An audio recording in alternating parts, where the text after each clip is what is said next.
pata sasa Nyerere kuwatumia hawa, kwa sababu na ikifungwa Muslim Welfare Society hapa hakuna atakayeuliza, imefungwa nchi.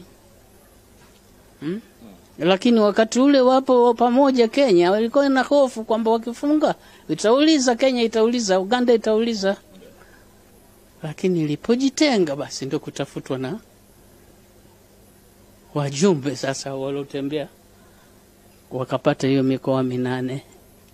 Na kabla ya kupatikana wajumbe, Nyerere sasa akamdanganya huyu bwana mkubwa wa Unguja Karume kwamba nchi yako inataka kupinduliwa na Muslim Welfare Society, irudishe Waarabu. Kama kuna uwezo fanya. Karume akakubaliana. Na mimi mwenyewe nafsi yangu hiyo mdomo na utamka nimemtamkia Karume, hayo unayoyafanya unatumiwa. Aniambia, Bilali unanitukana, unaniambia mimi natumiwa na Nyerere, hujui mimi nani? Nikamwambia mimi najua wewe rais, lakini nakujibu na kujulisha kile ninachokijua mimi, unatumiwa. Huyu wale kutuma ili shauri la kutafuta hawa vibaraka watimize hili shauri, wanakutumia kwa lengo lingine. Ilikuwa hivyo. Asante sana.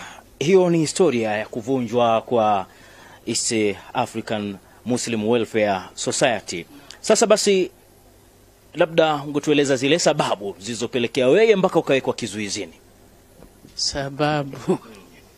Sababu mimi nilikuwa kwenye siasa.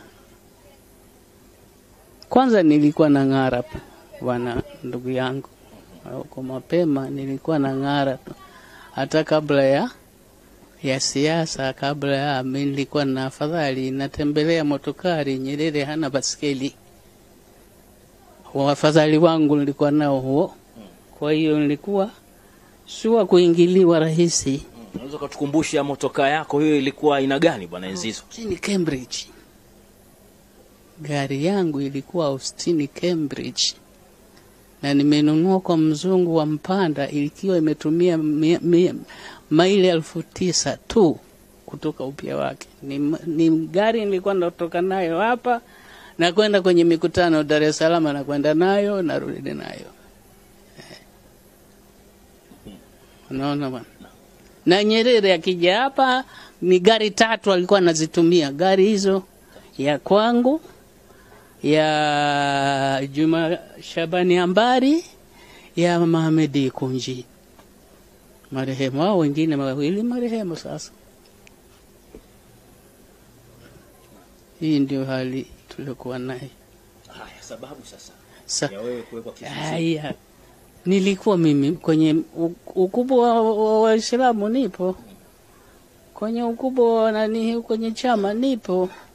Mimi ni diwani wa kwanza wakati ule wa wazungu. Diwani wa kwanza Tabora, ikiitwa Township Authority. Mambo